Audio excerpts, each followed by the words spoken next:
Bom, agora que você já entendeu o que é o controle externo, quem são os responsáveis institucionais por ele e qual é o seu papel como fornecedor nesse processo, chegou a hora de colocar a mão na massa.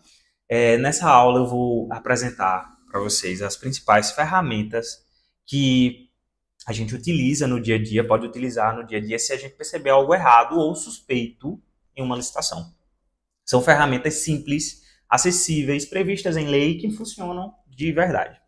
E mais do que isso, elas mostram que você é um profissional sério, que conhece seus direitos e sabe como proteger, sim, a lisura do processo. A gente vai ver uma por uma agora. A primeira é a impugnação ao edital. A impugnação é uma das ferramentas mais poderosas, mas para quem está começando é a menos utilizada, porque ela serve para questionar qualquer cláusula do edital que esteja em desacordo com a lei, que seja abusiva, desproporcional ou que esteja restringindo indevidamente a participação de empresas. Você pode, por exemplo, impugnar um edital que exija uma marca específica sem justificativa técnica, que solicita atestados de capacidade técnica com exigências absurdas para um serviço simples, que restringe a participação de microempresas e empresas de pequeno porte.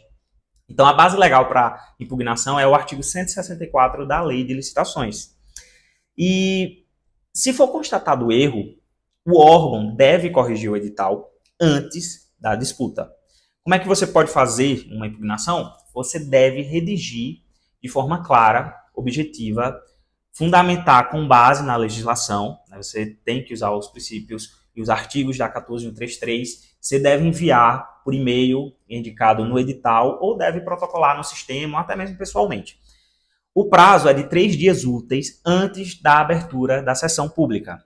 Impugnar não te prejudica, tá? Pelo contrário, mostra que você está atento, é ético e conhece o processo. A outra ferramenta é o pedido de esclarecimento. Diferente da impugnação, minha gente, o pedido de esclarecimento ele não questiona a legalidade do edital, tá? Mas sim ele tira dúvidas sobre os pontos que não ficaram claros. Por exemplo, o edital diz que a entrega deve ser feita em tempo hábil, mas não define o prazo. Então, por exemplo, o termo de referência informa uma quantidade, mas a planilha orçamentária que está no processo em anexo mostra outra. A forma de apresentação da proposta está confusa, nesse caso, ou seja, também é possível pedir esclarecimento. A base legal também vai ser o artigo 164. Então, você pode enviar sua dúvida por e-mail, para o sistema, enfim, o edital vai estar orientando nesse sentido.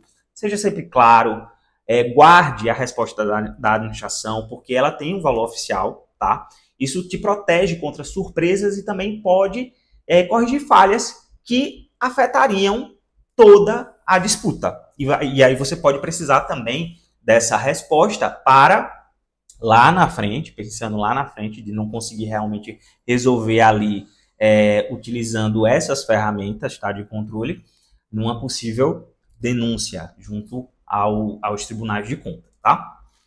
E a terceira ferramenta é o pedido de vista ou cópia do processo. Se você foi desclassificado, se você percebeu algo estranho no andamento da licitação, você tem o direito de acessar o processo administrativo completo. Para fundamentar o teu pedido, você pode utilizar o artigo 5º da Lei 14.133, o princípio da publicidade, além da Lei de Acesso à Informação, e você vai fazer um pedido formal por e-mail, ou protocolar na sede do órgão, solicitando vista ou cópia do processo. Se negarem o pedido ou ignorarem, acione a ouvidoria do órgão ou até mesmo o Tribunal de Contas. Com o acesso a esses documentos, você vai poder verificar se realmente os concorrentes enviaram os documentos corretos, se o pregoeiro fez o julgamento correto da proposta. Então, você vai conseguir embasamento ali para um recurso ou até mesmo uma denúncia. Tá? E a ferramenta 4 é a denúncia aos órgãos de controle. Então, quando você percebe que algo grave como fraude, direcionamento escancarado, superfaturamento ou favorecimento indevido, você pode também denunciar. E existem canais possíveis, como a ouvidoria do órgão que está licitando, serviços de informação ao cidadão, o Ministério Público, estadual, federal e os tribunais de contas da União, dos estados e dos municípios. Agora vem cá, uma dica de ouro.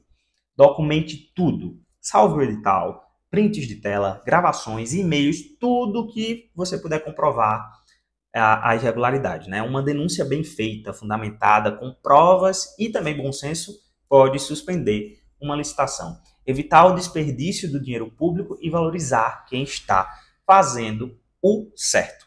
E antes de ir para a ferramenta 5, exauridas todas as possibilidades administrativas, aí a gente vai para a via judicial, tá? Eu vou abrir aqui um quadrinho que eu preparei para facilitar a compreensão de vocês e para vocês também utilizarem aí no dia a dia de trabalho.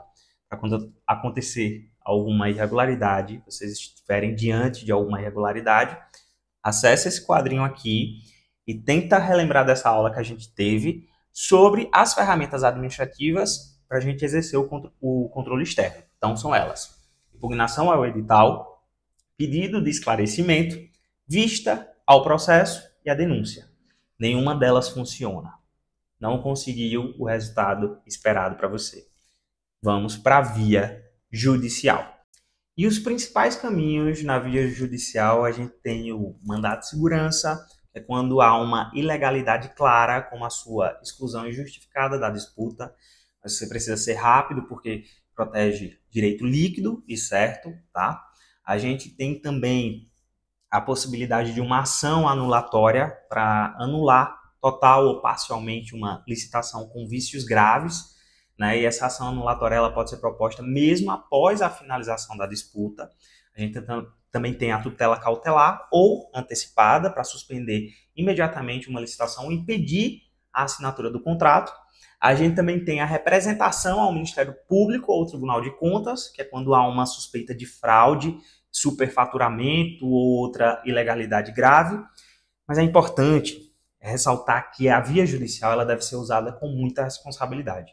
Ela não serve para impedir uma licitação por insatisfação, mas para proteger direitos e interesse público, tá?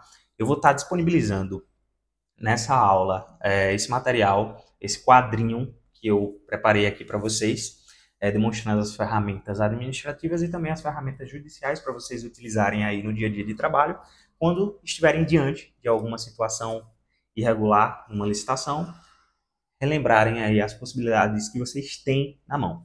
Mas mais do que isso, na próxima aula, eu vou disponibilizar também, disponibilizar não, a gente vai praticar, na verdade, com duas ferramentas dessas que eu citei aqui para vocês hoje, que é justamente eu estou aqui no site do Tribunal de Contas dos Municípios da Bahia, só a título de exemplo, né, para vocês verificarem a facilidade que a gente encontra no dia a dia de trabalho, aqui do meu computador, do escritório, vocês aí de casa, da empresa de vocês, onde quer que estejam, vocês conseguem formular, por exemplo, uma denúncia diretamente ali no Tribunal de Contas, sem precisar nem sair de casa, tá? Então a gente vai discutir um pouquinho amanhã, não, na próxima aula, como a gente pode fazer isso, e vou apresentar também para vocês uma outra ferramenta que eu utilizo praticamente diariamente no meu dia a dia de trabalho,